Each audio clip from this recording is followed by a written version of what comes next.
चरण स्पर्श प्यारे परमात्मा, हे मेरे अनंत, कल रात की वो पुकार जो उस गाने के माध्यम से मेरे अंदर तक पहुंची, उसने मुझे जैसे सुन्न सा कर दिया। ऐसा नहीं है कि मैंने वो पहले नहीं सुना था, पर कल कुछ अलग था। क्या हुआ पता नहीं, पर कुछ जरूर हुआ। मैं शब्दों में नहीं बता सकती। गुरुदेव, मेरे जीवन पर जितनी परमात्मा की कृपा है, किसी पर क्या होगी। मेरे जीवन पर जितनी आपकी कृपा बरसी है, जितना प्रेम मुझे आपसे मिला है, उसका कोई था नहीं, उस करुणा का कोई छोर नहीं। गुरुदेव, मैं स्वयं से डरती हूँ। मुझे पता है, मुझे दिखता है मेरे ऐब, मेरी कमियां, मेरा अहंकार, सब मुझे पता है। मैं स्वयं से डरती हूँ, मैं खुद से पीड़ित हूँ। आपकी करुणा के कारण ही मैं यहाँ तक पहुंची। हे परमात्मा, धन्यवाद है आपका, श्वास श्वास धन्यवाद। और मुझे पता है मैं आपकी करुणा के कारण ही पार लगूंगी। बहुत बहुत धन्यवाद गुरुदेव। प्रणाम। आपको एक उदाहरण से अपनी बात शुरू कर रहा हूं। नदी बह रही है अमृत की, पूरी तरह से नदी अमृत की बह रही है। तुम राजा हो, तुम फकीर हो, तुम अनपढ़ हो, तुम पढ़े लिखे हो, तुम गंवार हो, तुम गरीब हो, तुम बुद्धिमान हो, तुम बुद्धिहीन हो। अमृत पीने के लिए तो तुम्हें नदी में झुकना पड़ेगा। नदी कभी भी तुम्हारे मुख तक, तुम्हारे मुंह तक नहीं आएगी। ध्यान रखना, नदी कभी भी तुम्हारे मुंह तक नहीं आएगी। तुम जैसे ही झुकोगे, हाँ, मैं ये कह सकता हूं, तुम जैसे ही नदी को पीने के लिए झुकोगे, नदी तुम्हें अपनी बाहों में भर लेगी और अपने में समा लेगी। मगर झुकना तो पड़ेगा। तुम्हारे अंदर जो कमियां हैं वो तुम्हें पता है। गुरु कभी नहीं कहेगा तुम अपनी कमियां छोड़ो। परमात्मा कभी नहीं कहेगा। तुम्हें देखकर तो मुझे यूं लगता है कि वो तुम्हारी कमियां ही जीने का तरीका है। तुम उन्हीं के साथ आनंदित हो, उन्हीं के साथ खुश हो। तुम्हारी समझ जो है वो तुम्हें ही साथ नहीं दे रही, तो मैं उस पर कैसे भरोसा कर लूंगा।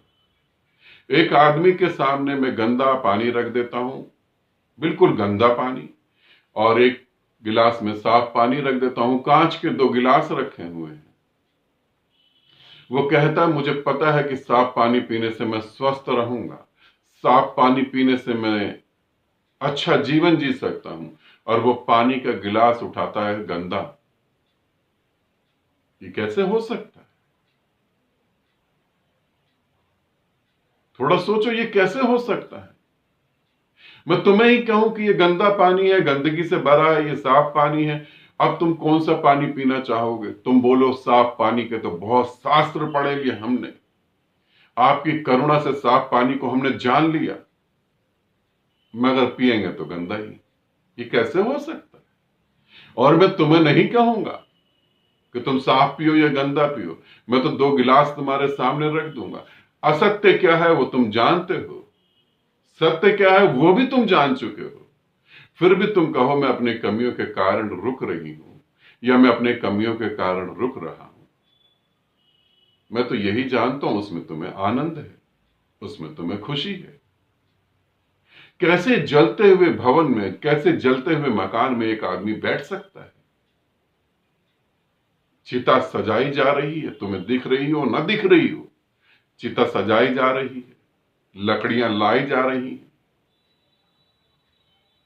अग्नि में घी डालने के लिए तैयारी हो रही है। देर सवेर ये तुम्हें दिखेगा ही दिखेगा। कि तुम मृत्यु को प्राप्त हो गए, परमात्मा चूक गए। इन्हीं कमियों के कारण तुम कब अपनी कमियों से बाहर निकलोगे? तुम कहो गुरु के आशीर्वाद,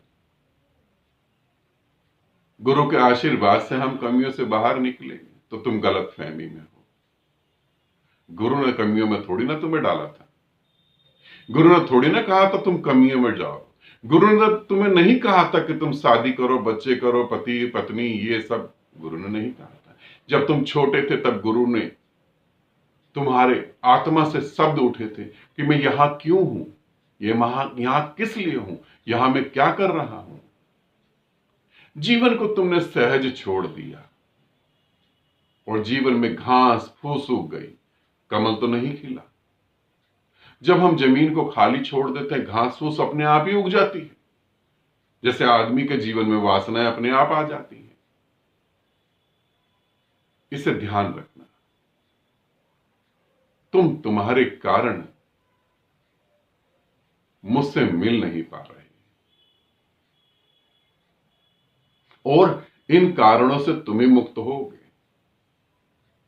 मैं तो बह रहा हूं नदी की तरह, तुम पी सको तो झुको और पी लो।